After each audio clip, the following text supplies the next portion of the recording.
السلام علیکم ویورز، میں مزمل اوان ایک بار پھر آپ کی خدمت میں حاضر ہوں اس خبر کے ساتھ کہ وزیراعظم عمران خان صاحب کے لیے دن بدن مشکلات میں اضافہ ہو رہا ہے، اور وہ جو مشکلات ہیں وہ تھمنے کا نام نہیں لے رہی۔ ایسی مشکلات کھڑی ہو چکی ہیں کہ گورنمنٹ کا سیٹ اپ پھیل کر رہ چکا ہے، اور اس بات میں کوئی شک نہیں ہے کہ اب جو گورنمنٹ کا ریمیننگ 2 سالہ ٹینیور ہے اس کے اندر بہت سے اپسٹس دیکھنے کو مل رہے ہیں، بہت سے ایسے فیصلے جو گورنمنٹ کے خلاف آ رہے ہیں۔ ایک چیف الیکشن کمشنر کی تعیناتی کا فیصلہ جو گورنمنٹ نے سپریم کورٹ آف پاکستان میں ان کی تعیناتی کو چیلنج کیا، اس کے خلاف ایک درخواست کو سپریم کورٹ آف پاکستان میں لے کے گئے، اس درخواست کو سپریم کورٹ آف پاکستان کے چیف جسٹس، قائم مقام چیف جسٹس عمر عطاب بندیال نے اس کو ریجیکٹ کر دیا، اس کو مسترد کر دیا۔ جسٹس قاضی فائز عیسیٰ کے کیس میں سپریم کورٹ آف پاکستان نے حکومت کی نظر ثانی کی درخواستوں کو مسترد کر دیا۔ اسی طرح اب جو الیکشن کمیشن آف پاکستان ہے،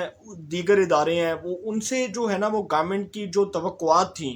اس کے بالکل برعکس فیصلے آ رہے ہیں۔ اور اب ایک اور جو آج کی بڑی بریکنگ نیوز جو آج میں آپ کو دینے جا رہا ہوں، اور بڑی اہم خبر ہے، اور وہ خبر یہ ہے کہ جی ایک دنیا نیوز کے سینئر صحافی ہیں، ہیڈ آف انٹرنیشنل افیئرز ہیں دنیا نیوز لنڈن کے، اظہر جاوید صاحب، جو بہت سینئر صحافی ہیں، بڑے مائناز قسم کے جو ہے وہ جرنلسٹ ہیں، اور لنڈن کے اندر جو ہے وہ پاکستان کی سیاست کو کور کرتے ہیں۔ انہوں نے جی یہ خبر دی ہے، جو ان کی ملاقات ہوئی کچھ صحافیوں کی وہاں پر، جو جیو نیوز کے لنڈن کے اندر جو صحافی ہیں وہ مرتضیٰ علی شاہ صاحب ہیں، دنیا نیوز کے اظہر جاوید صاحب ہیں، اور یہ دونوں جو ہیں وہ بڑے سال سے لنڈن کے اندر پاکستان کے سیاسی امور کے اوپر ان کی ایک بڑی گہری نظر ہے، بڑا گہرا ان کا ایک تجربہ ہے، تجزیہ ہے۔ انہوں نے جی یہ خبر دی ہے کہ نواز شریف صاحب کے ساتھ اس وقت گورنمنٹ کے 20 سے 30 ارکان اسمبلی رابطے میں ہیں، اور وہ جو 20 سے 30 ارکان اسمبلی ہیں، ایک بار پھر وہ پروپوزل نواز شریف صاحب کے پاس آ چکا ہے کہ سابق وزیراعظم نواز شریف صاحب اب یہ فیصلہ کریں کہ ان کو اس سیٹ اپ کے مطابق اپنی جماعت میں رکھنا ہے یا ان کو اگلی بار ٹھڈے مار کے باہر نکالنا ہے، کیونکہ اب یہ فیصلہ ہو چکا ہے کہ پاکستان کی جو سیاست ہے اس کے اندر جو اب فیصلے ہیں وہ نواز شریف صاحب سے درکار ہیں، اور نواز شریف صاحب سے اس لیے درکار ہیں کچھ لوگوں کے مطابق، ابھی میں آپ کو آگے جا کے بتاؤں گا کہ وہ لوگ کیوں چاہتے ہیں کہ جی نواز شریف صاحب جو ہیں وہ فیصلہ ساز کے طور پر اپنا ایک کردار ادا کریں، اور نواز شریف صاحب کے اوپر اب ٹرسٹ کیوں کیا جا رہا ہے۔ اس کی جو بڑی مین ریزن ہے وہ یہ ہے کہ مقتدر حلقوں کی جانب سے نواز شریف صاحب کے ساتھ رابطے کرنے کی کوشش کی گئی، اور ایک ایسی خبر جس نے پاکستان کی سیاست کے اندر اس حد تک جو ہے وہ بہت چال کھڑا کر دی ہے کہ وہ تھمنے کا نام نہیں لے رہا، وہ یہ ہے کہ نواز شریف صاحب کو پاکستان میں حکومت بنانے کی ڈیل کے تحت پاکستان آنے کی آفر بھی ہوئی، حکومت بنانے کی آفر ہوئی، جس کو انہوں نے ریجیکٹ کر دیا، اس پروپوزل کو وہ مسترد کر چکے ہیں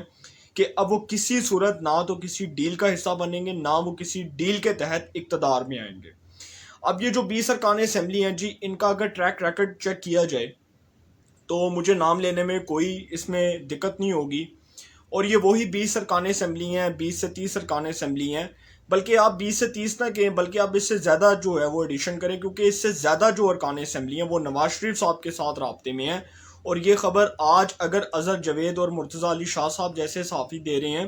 تو یہ خبر بہت ماہ پہلے بھی آئی تھی، اور بہت ماہ پہلے یہ خبریں گردش کر رہی تھی جب قومی اسمبلی میں یہ خبر آئی تھی کہ حکومت کے اپنے اندر ایک فارورڈ بلاک بن چکا ہے جو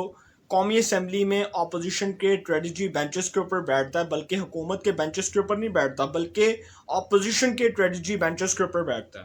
اب یہ جو خبر ہے، یہ خبر سن کر حکومتی حلقے جو ہیں وہ خاصے پریشان ہو چکے ہیں، اور ایک بے چینی جو ہے نا وہ پائی جاتی ہے، ایک بڑی گمسان سی کیفیت جو ہے وہ دیکھنے کو مل رہی ہے،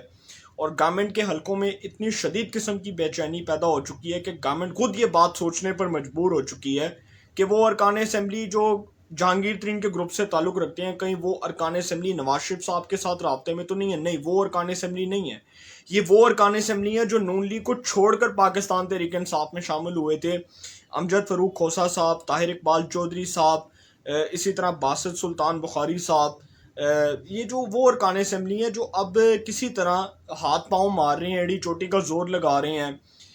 کہ کسی طرح ہمیں نون لیگ میں دوبارہ سے جو ہے وہ ان کر دیا جائے، واپس رکھ لیا جائے، جس کے لیے شہباز شریف صاحب نے نواز شریف صاحب کو کہا ہے کہ جی آپ کے فیصلے اور آپ کی اجازت کے بغیر ہم لوگ کوئی اقدام نہیں اٹھا سکتے، آپ کے جو ہے وہ فیصلے درکار ہیں، آپ کی اجازت درکار ہے. جب آپ ہمیں آرڈر دیں گے تب ہم ان ارکان اسمبلی کو اپنی جماعت میں رکھ لیں گے. جس کے بعد نواز شریف صاحب نے شہباز شریف صاحب کو برملا اس بات کا واضح طور پر اعلان کرتے ہوئے کہا ہے کہ اب کسی صورت ان ارکان اسمبلی کو پارٹی میں شامل نہیں کیا جائے گا، کیونکہ یہ وہ مفاد پرست ٹولہ ہے جو ہر 5 سال بعد یہ نعرہ لگاتا ہے کہ جی اس جماعت میں جمہوریت نہیں ہے، اس جماعت میں بادشاہت ہے، اس جماعت میں ڈیموکریسی نہیں ہے، اس جماعت میں ان کے بچے سیاست کر رہے ہیں. کیونکہ نواز شریف صاحب ان کے اوچھے ہتھ کنڈوں سے، اوچھے بہانوں سے بہت اچھے سے بخوبی واقف ہو چکے ہیں، جس کے بعد وہ یہ فیصلہ کر رہے ہیں کہ اب ان ارکان اسمبلی کو کسی صورت پاکستان مسلم لیگ نواز میں اپنی جماعت میں شامل نہیں کیا جائے گا. دوسری خبر یہ ہے کہ جی مقتدر حلقے نواز شریف کے ساتھ رابطے کر رہے ہیں اور وہ یہ سمجھتے ہیں کہ جی اب نواز شریف صاحب کے ساتھ رابطے کرنے چاہیے. دیکھیں پاکستان میں جب گورنمنٹس ایک جو ہے وہ ایک ایسے مقام پر کھڑی ہوتی ہیں جس کو آپ فیلئر کہہ سکتے ہیں، تو اس کے بعد ایک متبادل کی تلاش کی جاتی ہے، ایک متبادل کو تلاش کیا جاتا ہے. جس طرح آپ سب کو معلوم ہے کہ جب بھی گورنمنٹس آئیں، بینظیر بھٹو صاحبہ آئیں، نواز شریف صاحب آئے، پرویز مشرف صاحب آئے، جو بھی حکمران بنا اس ملک میں، اس کے بعد بہت سے مقتدر حلقوں نے ایک متبادل کے طور پر ایک ایسے کینڈیڈیٹ کو تلاش کیا اور ایسے کینڈیڈیٹ کا چناؤ کیا جس کے بعد مقتدر حلقے اپنی چوائس کے مطابق، اپنی منشا اور اپنی مرضی کے مطابق اس کینڈیڈیٹ کو سلیکٹ کر کے اقتدار میں لاتے ہیں. اب ایک بار پھر نواز شریف صاحب کے نام کی گونج سنائی دے رہی ہے اور یہ بھی کہا جا رہا ہے کہ نواز شریف صاحب جو ہیں وہ پنجاب کی حکومت لے لیں اور وفاق کے اندر ایک قومی حکومت بن جائے، شہباز شریف صاحب وزیر اعظم بن جائے، مریم نواز صاحبہ کو بھی کسی نہ کسی طرح کوئی عبوری سیٹ اپ کے اندر کوئی عہدہ دے دیا جائے گا. اور حمزہ شہباز تو آپ کو پہلے پتہ ہے کہ وہ پنجاب کے نگران وزیر اعلیٰ کے طور پر کام کر چکے ہیں، بہت پہلے بھی کر چکے ہیں. جب ان کے والد محترم وزیر اعلیٰ پنجاب ہوا کرتے تھے شہباز شریف صاحب، تو اس وقت وہ ایک ڈی فیکٹو وزیر اعلیٰ کے طور پر پنجاب کے اندر کام کرتے رہے ہیں. اور اس میں کوئی شک نہیں ہے کہ حمزہ شہباز صاحب نے جو کام کیا اس میں نو ڈاؤٹ ان کو اپریشیٹ کرنا چاہیے. بہت اچھے کام بھی کیے انہوں نے، خاص کر کے انہوں نے لاہور کی ڈیولپمنٹ کے لیے جو پروجیکٹس کے لیے انہوں نے ایک پورا روڈ میپ بنایا تھا، اس کے اوپر بہت اچھے سے کام ہوا. کچھ باتوں کے اندر نا کہتے ہیں کہ وہ کہتے ہیں نا کہ ہر گل دے اندر نقص نہیں کٹنا چاہیے تھا، کچھ باتوں کے اندر کسی کو داد بھی پیش کر دینی چاہیے. وزیر اعظم صاحب کو بھی کریں گے. یہ جو خبر ہے نا، یہ نواز شریف صاحب کے بارے میں جو خبر آئی ہے، دیکھیں نواز شریف صاحب ہی چوائس کیوں ہے. اب بہت سے لوگ یہ بات کر رہے ہیں، نواز شریف صاحب نے ایک بیانیہ دیا تھا کہ جی ووٹ کو عزت دو، ووٹر کو عزت دو، اور یہ بیانیہ اب پاکستان کی جرنلسٹ برادری، پاکستان کے اندر سول سوسائٹی، پاکستان کے اندر جتنے بھی ہماری ایلیٹ کلاس ہے، وہ اب یہ بیانیے کے ساتھ چل رہی ہے.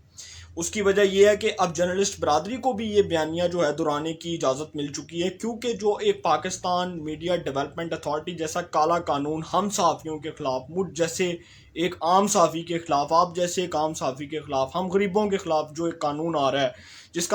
جس کے مطابق صرف یہ حکومت چاہتی ہے کہ کسی طرح صحافت کا گلا دبا دیا جائے، اس ملک میں پاکستان کے مین سٹریم میڈیا کا قتل عام کر دیا جائے، پاکستان کے مین سٹریم میڈیا کو دبا دیا جائے، اس کی آواز کو دبا دیا جائے. تو اس کے بعد اب یہ جو قانون آ رہا ہے، اس کے بعد سب جو ہیں وہ ایک بیانیے پر متفق ہو چکے ہیں. اور ڈیفینیٹلی مقتدر حلقے اب یہ بات سوچ چکے ہیں کہ نواز شریف صاحب کا جو دور تھا وہ ان کے مطابق جو ہے وہ اتنا کوئی ورسٹ نہیں تھا جتنا وہ اب یہ ایکسپیکٹ کر رہے ہیں کہ جی اب ہمیں بڑے پرابلمس فیس کرنے پڑے. اور ظاہری سی بات ہے، جو کرٹیسزم ہو رہا ہے وہ کرٹیسزم کو برداشت کرنا اتنا آسان نہیں ہوتا، کیونکہ اب ان کے پاس بھی کوئی راستہ نہیں ہے، کوئی ان کے پاس آلٹرنیٹیو، کوئی متبادل راستہ نہیں ہے کہ وہ عمران خان صاحب کو بطور جو ہے ایک اپنے بہترین چوائس کے ان کو کسی بھی طرح جو برداشت کر سکیں یا ان کے مزید جو ہے وہ ان کی حمایت کر سکیں. کیونکہ پاکستان میں یہ پرسیپشن بہت بری طرح دم توڑ چکا ہے، اور بالکل 100% ہر حکومت میں یہ غلط ثابت ہوا ہے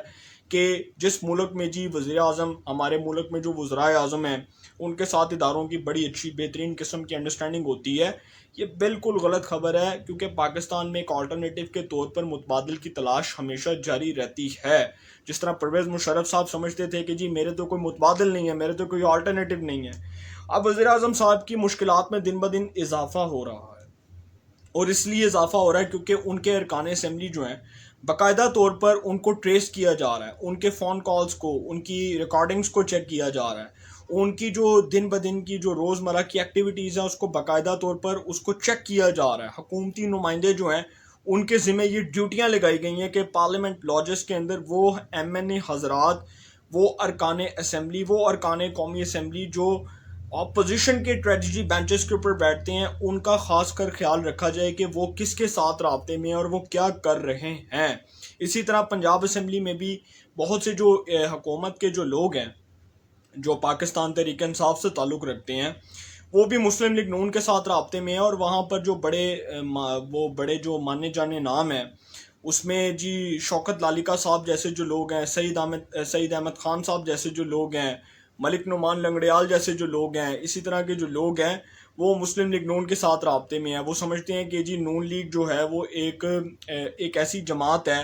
کہ جس کا پنجاب کے اندر جو ہے وہ گرپ بڑی مضبوط ہے، بڑی سٹرونگ ہے، اور اس کا اندازہ انہوں نے تب لگا لیا تھا جب یہ کنٹونمنٹ کے الیکشنز ہوئے اور اس میں مسلم لیگ نون کو پنجاب کے اندر پاکستان تحریک انصاف کے اوپر سبقت حاصل تھی۔ پاکستان تحریک انصاف دوسرے نمبر پر آئی، بلکہ تیسرے نمبر پر آئی آپ یہ کہیں، کیونکہ دوسرے نمبر پر تو ویسے بھی آزاد امیدوار تھے، اور مسلم لیگ نون جو ہے وہ پنجاب کے اندر اس نے بڑا اپنا ایک اچھا کم بیک کیا اور اپنے آپ کو ثابت کر کے دکھایا کہ وہ پنجاب میں حکومت بنا سکتے ہیں۔ تو اسی لیے مقتدر حلقوں نے یہ ڈیمانڈ، یہ آفر کی تھی نواز شریف صاحب کو کہ آپ پنجاب میں حکومت لے لیں اور آپ پنجاب میں حکومت بنا لیں، اور اوپر جو وفاق ہے اس میں جی ایک عبوری سیٹ اپ آ جائے گا، جس پروپوزل کو نواز شریف صاحب نے ریجیکٹ کر دی اور کہا ہے کہ اب نہ ڈیل ہوگی اور نہ ہی کسی ڈیل کے تحت ہم اقتدار میں آئیں گے۔ بلکہ نواز شریف صاحب نے جو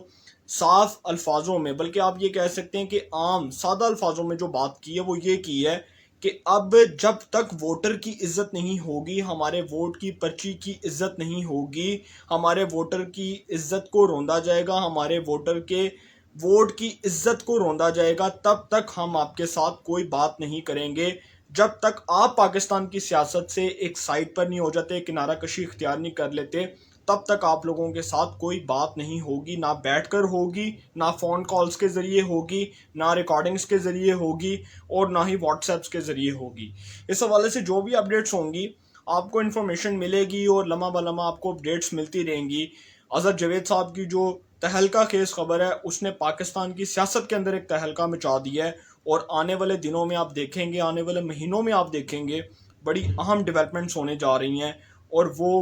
جو وہ اہم ڈیولپمنٹس ہیں وہ پاکستان کی سیاست کا رخ تبدیل کر دیں گی۔ انشاءاللہ اس حوالے سے جو بھی اپڈیٹس ہوں گی آپ کو انفارمیشن ملے گی، انشاءاللہ پھر ملاقات ہوگی۔ اپنا بہت خیال رکھیے گا، اللہ تعالیٰ آپ سب کو خوش رکھے، ملک پاکستان پہ اپنا خاص کرم فرمائے۔